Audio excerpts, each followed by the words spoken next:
You will not be able to save or build your emergency fund if you don't have the habit of saving. And it will be hard to save money if you don't know how to budget your income.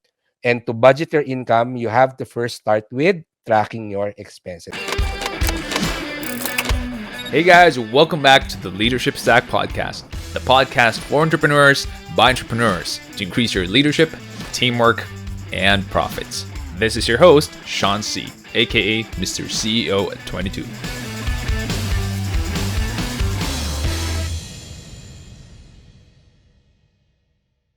We have a question from MJ. Being financially fit takes time. Yes, it does. What do you think are the small and easy steps an employee could do to be on the right path of becoming financially fit? One of my favorite quotes comes from James Clear, which he says that we do not rise to the level of our goals, but we fall to the level of our habits or our routine. Which means if you want to be financially fit, it's not really about focusing on what we want to achieve, but looking at how we live our life every day so that we can make those small changes and we can start our way towards the goal that we want to achieve. One of the simplest advice that I tell people if they want to learn how to save is to set aside 1 peso every day.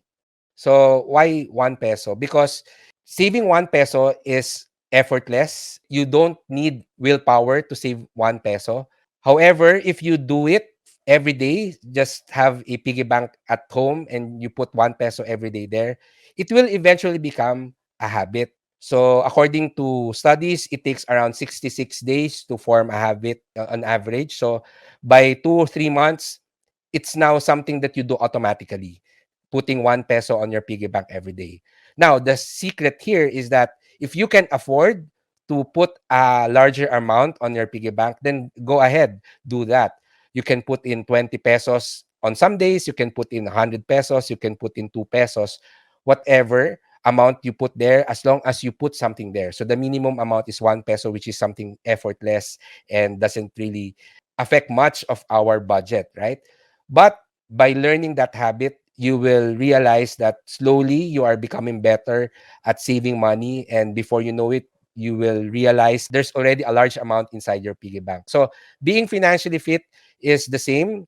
You look at different aspects of your personal finance, particularly your spending habits, your saving habit, your budgeting habits, your goal setting. So there are a lot of areas in personal finance that you have to look at, and then set small doable habits that will help you improve through the years. And before you know it, by just improving 1% every day, you'll find yourself 30% better after a year. So that's what James Clear says in his book Atomic Habits. So And I love that book as well. A really, really good read. Highly recommend it. I remember one of the stories that he mentioned there would be when you work out, even if you work out like 30 minutes, they don't usually see the results in a month, not even in 2 months, not even in 3 months. Sometimes you see the results after 6 months. But by then it has compounded and you have built the habit, and now it's easy for you to do, a lot easier for you to do. And then you see the results and it skyrockets, and people think that, oh, overnight you change, what's your secret, what's your new diet you got into. It's not about a secret. It's not about something tactical that you were able to use. It's about the discipline that you have been doing and compounding it over time. And you use the word financially fit because it actually looks pretty much like that. If you've ever tried it, the results don't show after a quarter. It shows after 6 months onwards. And then people start to ask you bigla na, anong ginawa mo? Anong ginawa mo? What did you do to get there? And they think that you did it in 3 months or less, but it's a lot of hard work. Can you give us practical tips that will help an employee with budgeting and investing? the very first thing that you need to do is to really track your expenses. You can just use pen and paper or an Excel file. It's really important to check if you are spending less than what you're earning. So that's really the very first thing that I advise people. You have to really set it as a habit. So what would help is to really allocate a time in your day where you do it. For example, right after dinner, that would be a great time to track your spending for the day, and just do that for a month or two. And the next step will usually appear in front of you. You will really see, oh, I'm spending too much on this.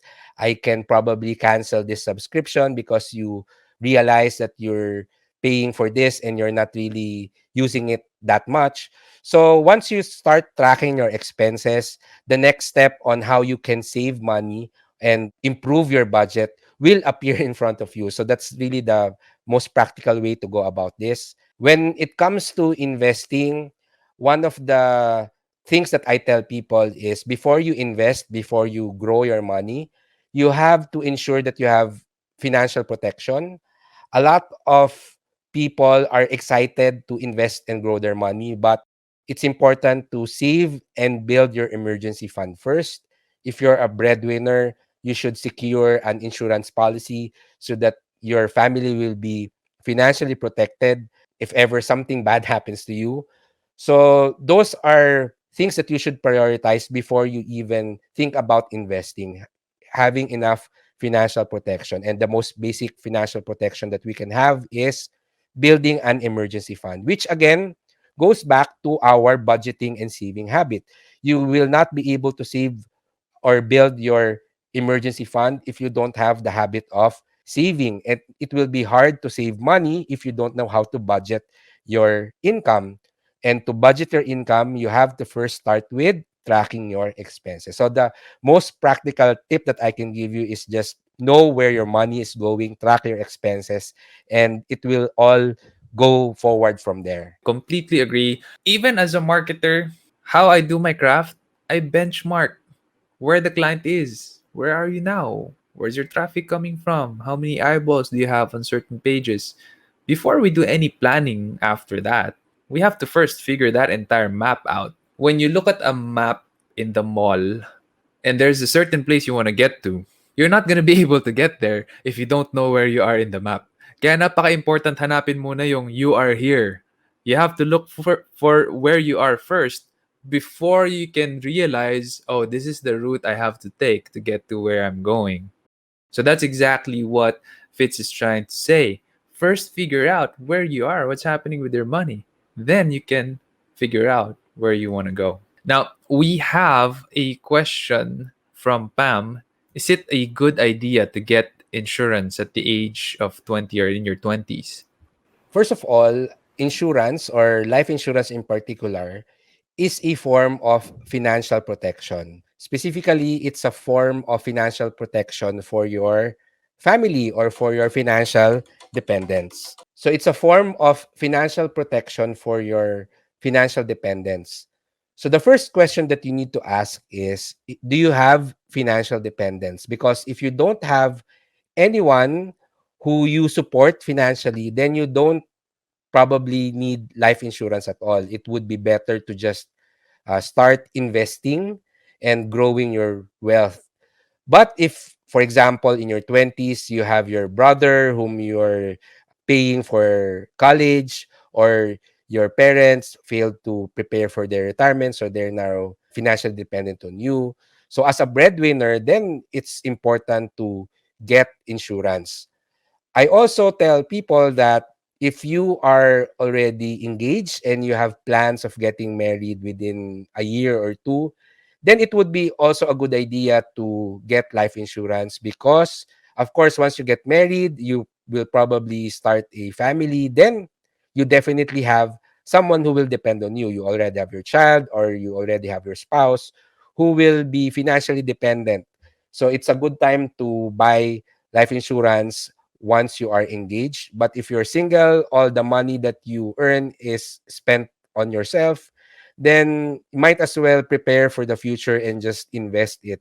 So it depends on your situation. Most of the 20-year-olds that I met are still single and still enjoying life. So I tell them, no, you don't need life insurance yet, but it's important to invest as early as possible. So that's my answer to that question. Yeah, I have the same take. It's not critical if you would want to, just so you're kind of forced to save money because you need to pay life insurance once you get it, right? I mean, sometimes people like outsourcing the discipline of saving money in ways that they would be forced to save money. If you want to outsource that discipline and you'd be forced to pay for the life insurance, sure, go ahead. But I think the smarter way is what Fitz said. Just invest it in investment vehicles that could produce you more returns because no one's dependent on you yet. So if something happens to you, and it's unlikely naman that things will happen to you compared to when you're a lot more advanced in years, I think that the risk to reward ratio better if you invest that somewhere where you can get a lot more returns for your money. That's right. And to add to what I mentioned earlier, why is it better to invest? Because some insurance agents will tell you that insurance becomes more expensive as you get older. But from what I've studied, the rate of increase of premiums for life insurance would be around 4 to 5% per year. But if you can invest your money in something that grows more than that, then it would be smarter to just invest. For example, for the past 20 years, the stock market has grown for about 11 to 12% per annum. So if you don't have financial dependence, you might as well just invest in the stock market, growing your money at around 11 to 12%. And then when the time comes that you need life insurance, even if the premiums have increased by around 4 to 5% a year, you're still ahead. You still have a profit when it comes to your wealth. That's right. Galing. Ngayon ko lang nalaman yun, 4 to 5% ang Yes. increase for For insurance this is per year. Yeah, this is for the 20s and 30s. Life insurance premiums go up drastically once you hit 40s and 50, the 40s and 50s. And it's actually not smart anymore to get life insurance when you're in your 60s anymore. Got it. Yeah. So definitely buy all that you can when you're 39. Just Yes, kidding. yes, yes. That's actually true.